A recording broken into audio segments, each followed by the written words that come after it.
the police. This is the police. The scoops are on their way.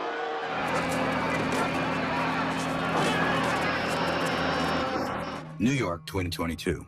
The mindless activities of humanity have led to environmental pollution and global warming, complicating life for mankind. The polluted atmosphere has destroyed nearly all natural wildlife, leaving people to fend for themselves.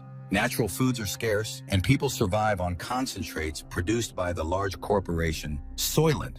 Their latest product, Soylent Green, is made from plankton and promises to feed everyone. However, it is currently produced in insufficient quantities. New York Police Detective Frank Thorne lives with his old friend, former police analyst Solomon Sol Roth, who has an excellent memory and serves as a kind of archive for Thorne.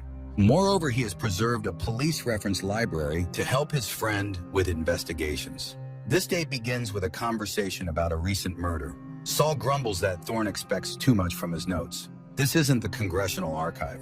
Meanwhile, the power goes out. Saul reminisces about the old days when food was real and electricity worked without interruption. But people ruined nature, and now everything is dying. The man sits on a bicycle, which generates energy for the apartment, while Thorne heads to work, stepping over the bodies of homeless people sleeping right on the staircase of his building. The streets are clogged with old cars that, due to a lack of fuel, now serve as homes for the poor or as venues for criminal meetings. In one of these cars, a young man named Gilbert receives a metal meat hook and instructions for an upcoming job from a criminal world representative. Meanwhile, in the apartment of the wealthy William Simonson, his girlfriend Shirley plays on a machine gifted to her. She is very pleased with a successful move and thanks her master when the security guard, Fielding, arrives to remind the girl that it's time to go. The couple heads to a store where the vendor sells them expensive products and shows them an item completely unattainable for ordinary people, a beef tenderloin. At this time, Gilbert uses the hook to infiltrate the residential complex for the privileged and ascends to Simonson's apartment. Seeing the young man, the wealthy man remains completely calm, making no attempt to flee or call for security. Gilbert apologizes and explains that those who sent him can no longer rely on Simonson's silence. The wealthy man agrees with all his arguments and calmly confirms that what Gilbert is about to do is necessary for God. The young man raises the metal hook and strikes Simonson on the head. Sometime later, Thorne arrives at the deceased's home to investigate the case. He questions the caretaker, who assures him that the cameras malfunctioned, and leads the detective to the apartment where Shirley meets him. Ignoring her, Thorne examines the body of the deceased. Searching the apartment for clues, Thorne finds and consumes whiskey, beef, and other foods unavailable to him. Fielding talks about the shopping trip, and the policeman enjoys washing his hands in clean, warm water. He then collects the found papers, some pleasant items like toiletries, and the food into a separate bag, taken from Simonson's bedroom. Meanwhile, Shirley is distraught, thinking that if she hadn't left, Simonson would still be alive. But Fielding refutes her certainty, saying that she likely would have died too. Later, Thorne interrogates the girl, examining her hands. He doesn't fully believe in her sincerity, but Shirley assures him that she wouldn't risk her job. The fact is, she belongs to this apartment, like furniture. Now she will wait for the new tenant if he wants to keep her. At this time, Thorne is informed about the arrival of the sanitation crew. He orders them to take Simonson to the dump, but the crew reports that the wealthy man will be sent to the incineration plant. Shirley is saddened by this outcome, as she still remembers her grandmother's proper funeral. Thorne takes the bag of items and leaves. He returns to the apartment, stepping over the bodies of the homeless, and hands Saul gifts he hasn't seen in a long time: clean paper, soap, and pencils. He also lays out a classified Soylent report related to oceanography found in the deceased's apartment. Saul is overjoyed to see vegetables and cries at the sight of meat. The next day, Thorne goes to work. His boss, Lieutenant Hatcher, is unhappy that the case is still unsolved, but the policeman is convinced that the murder was a contract killing. Nothing was stolen from the apartment, there was no security, and the killer used a meat hook instead of a weapon to simulate a simple robbery. Therefore, the first thing the detective decides to do is check the bodyguard, and after tracking the man, he finds his girlfriend, Marta's apartment. Thorne searches the place, notices a spoon on the table stained with strawberry jam, and concludes that this is too luxurious an item for the bodyguard's girlfriend. Returning home, he sits down for dinner, prepared by Saul from the products he brought the day before. The friends savor long-forgotten tastes, and then Saul gets to the report. Studying the books brought by Thorne, he learned about Simonson's biography and his longtime partner Santini, who now serves as the governor of New York.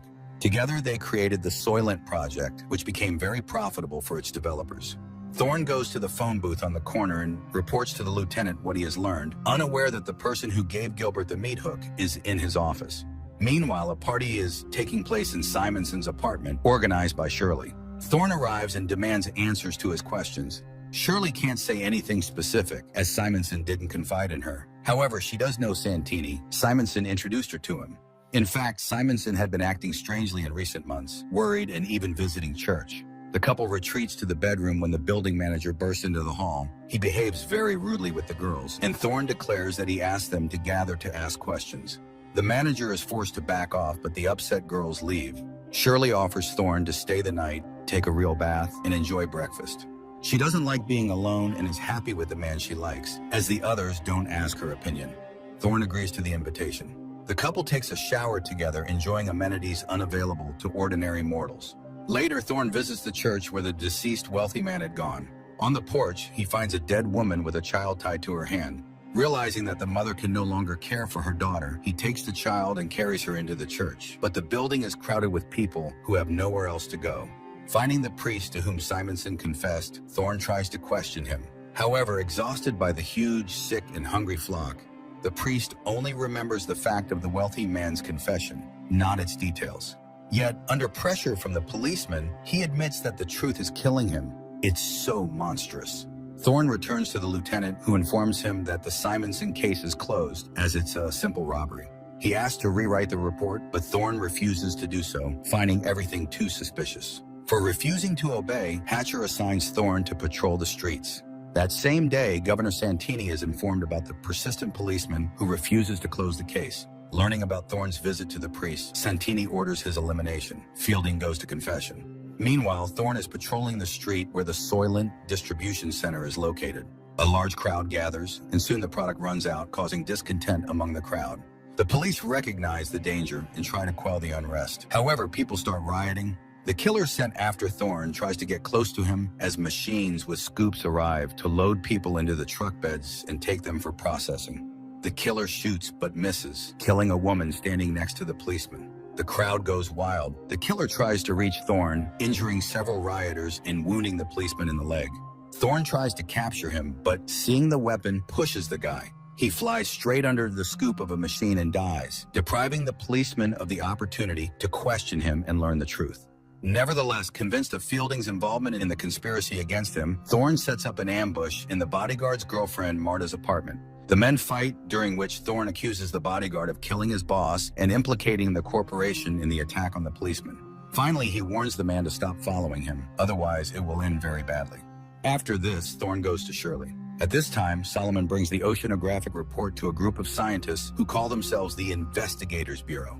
Shirley has just finished bandaging Thorne and offers to go somewhere, but he doesn't know where they could run. Everywhere it's the same: hunger and a dying earth. The girl is upset as the new tenant is arriving today, but the policeman is sure she will please him. Meanwhile, the scientists announce the results of their research to Saul, and it is truly horrifying. Simonson, being a member of the Soylent board, learned everything, and his psyche couldn't handle it. The corporation realized they couldn't rely on him. To prevent him from talking, they eliminated him. Now, before going to the Supreme Council, they need to gather evidence. Saul is so shocked by the discovery that he decides to go to the place where they will help him die. Meanwhile, a new owner moves into Simonson's apartment. He meets Shirley and finds her attractive. That evening, Saul goes to the place, notifying Thorne in a note. The policeman immediately rushes to his friend. Saul is just answering the manager's questions. His favorite color is orange, and his favorite music is classical. The man is escorted to a private room where two young people help the old man undress. He is laid on a couch, classical music begins to play, and scenes of nature that no longer exist. Vanished forests, extinct wild animals, lost rivers, and the beauty of the ocean appear on a huge screen. At this time, Thorne arrives at the house of the Lord, and they guide him to Saul's room, but the doors are already closed, and entering is impossible. The detective can only watch his friend's last moments through a viewing window. He watches the beautiful scenes with Saul, marveling at the lost beauty of nature. But Saul notices him and is happy to be able to say goodbye to his friend. Before dying, he tells him about his discovery and begs his friend to find the evidence and reveal the truth. After waiting for the end, Thorne follows the stretcher, carrying his friend's body. The man manages to sneak into the basement where the bodies are loaded into large trucks, and he climbs onto one of them. Soon, the truck arrives at the Center for Processing Human Bodies, and Thorne watches as the bags are unloaded and sent inside the factories. The man goes inside and soon finds a conveyor belt that lowers the bodies to a lower level. Thorne follows them, and after tracking the process, the man realizes that Soylent Green is made from processed human bodies. However, the guards spot him, and the policeman has to flee, killing several guards trying to detain him along the way. He soon reaches the city and tries to contact his precinct, but the line is busy. Then Thorne calls Shirley's apartment and asks the girl to stay with the new tenant and just live. Finally, Hatcher responds, annoyed by his subordinate's actions. But Thorne doesn't have time to say anything before he is attacked by the corporation's men, led by Fielding. The man fires back and runs to the church, though he is wounded. However, Fielding rushes after him. He searches for the policeman among the people filling the church, notices blood drops, and follows them. But Thorne attacks first. A fight ensues. People wake up and scream, but the policeman manages to kill his enemy with a knife picked up from the floor. At this moment, Hatcher arrives. Thorne tells him what he has learned and urges him to tell the Bureau members that the ocean is dying, and the plankton from which everyone thinks Soylent Green is made no longer exists. Soylent Green is made from people, so the corporation is intentionally breeding people like livestock. The lieutenant promises to take the necessary measures. Thorne is taken away by paramedics, but the man continues to shout that Soylent is made from people and asks the lieutenant to stop it. The final scenes replay the images shown to the dying Solomon Roth. The adaptation of Harry Harrison's novel turned out to be terrifyingly beautiful and compelling.